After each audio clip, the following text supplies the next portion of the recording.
السلام علیکم ورحمۃ اللہ وبرکاتہ۔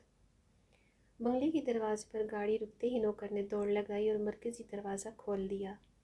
چودھری نے گاڑی باہر کی، بند کر دی اور اپنے جان سے پیارے کتے ٹائیگر کے ساتھ باہر نکل آئے۔ نوکر نے سلام کیا اور ٹائیگر کی زنجیر تھام لی۔ عابد چودھری نے دروازے کی طرف قدم بڑھایا ہی تھا کہ ایک آواز آئی، اللہ کے نام پر کچھ دے دو صاحب۔ چودھری نے ایک نظر اس لاغر سے بوڑھے فقیر پر ڈالی اور جیب سے کچھ پیسے نکال کر اس کی ہتھیلی پر رکھ دیے۔ اللہ بھلا کرے صاحب، اللہ کاروبار میں ترقی دے، فقیر نے دعا دی۔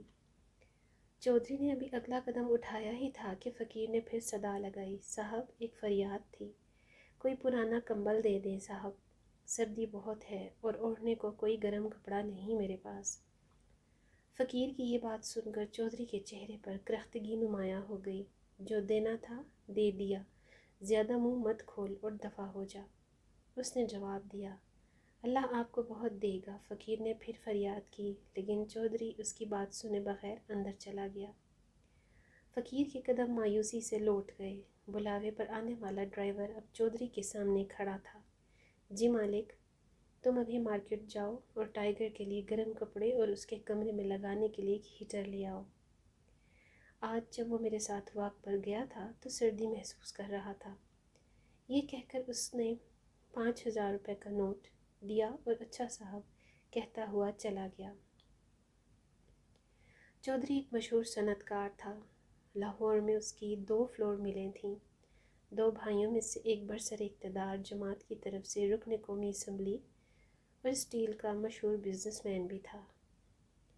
ایک روز چودھری گھر کے لان میں بیٹھا اپنی بندوق چیک کر رہا تھا، پاس ہی ٹائیگر کھیل رہا تھا۔ بندوق لوڈڈ تھی۔ اچانک ٹریگر دبنے سے گولی چل گئی اور پاس کھیلتے ٹائیگر کو ٹھنڈا کر گئی۔ چودھری کی تو گویا جان ہی نکل گئی۔ اس نے چیختے ہوئے ملازم کو بلایا اور ٹائیگر کو لے کر ہسپتال پہنچا، لیکن وہ مر چکا تھا۔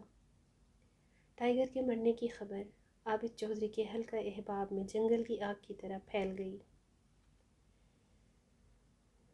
چند ہی لمحوں میں گھر پر افسوس کرنے والوں کا تانتا بن گیا، یہاں تک کہ جب بھائی کو اسمبلی اجلاس کے دوران اس سانحے کی خبر ملی تو وہ اجلاس ادھورا چھوڑ کر لاہور چلا آیا۔ ایئرپورٹ سے وہ سیدھا عابد چودھری کے بنگلے پر پہنچا۔ جو ہی گاڑی سے باہر نکلا، بدبو کا ایک تیز بھپکا اس کی ناک سے ٹکرایا۔ یہ اتنی بدبو کہاں سے آ رہی ہے؟ اس نے ڈرائیور سے پوچھا۔ ڈرائیور نے لا علمی کا اظہار کرتے ہوئے کہا کہ میں دیکھتا ہوں سر، اور وہ رومال ناک پر رکھ کر جلدی سے بنگلے میں داخل ہو گیا۔ ڈرائیور بدبو کا تعاقب کرتے ہوئے اس جھونپڑی تک پہنچ گیا جو چودھری کے بنگلے کی دیوار کے ساتھ بنی ہوئی تھی۔ اس نے آ کر بتایا کہ بدبو اس جھونپڑی کے اندر سے آ رہی ہے۔ ایک آدمی مرا پڑا ہے، بوڑھا سا کوئی فقیر ہے۔ بدبو سے لگتا ہے کافی دنوں سے مرا پڑا ہے، اور سر کوئی کپڑا نہیں ہے اس کے بدن پر، لگتا ہے سردی سے مر گیا بیچارہ۔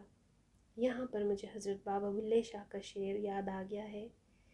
فرماتے ہیں کہ ربا تیریاں تو ہی او جانے، ایک کھیڑ بنائیاں بندے رات تو بھوکے، سوندے تے کتھے کھان ملائی۔ اپنی قیمتی رائے ضرور دیجیے گا۔ اگلی ویڈیو تک چاہوں گی اجازت۔ مزید ایسی اچھی ویڈیوز کے لیے چینل کو سبسکرائب کر لیجیے۔ اللہ حافظ۔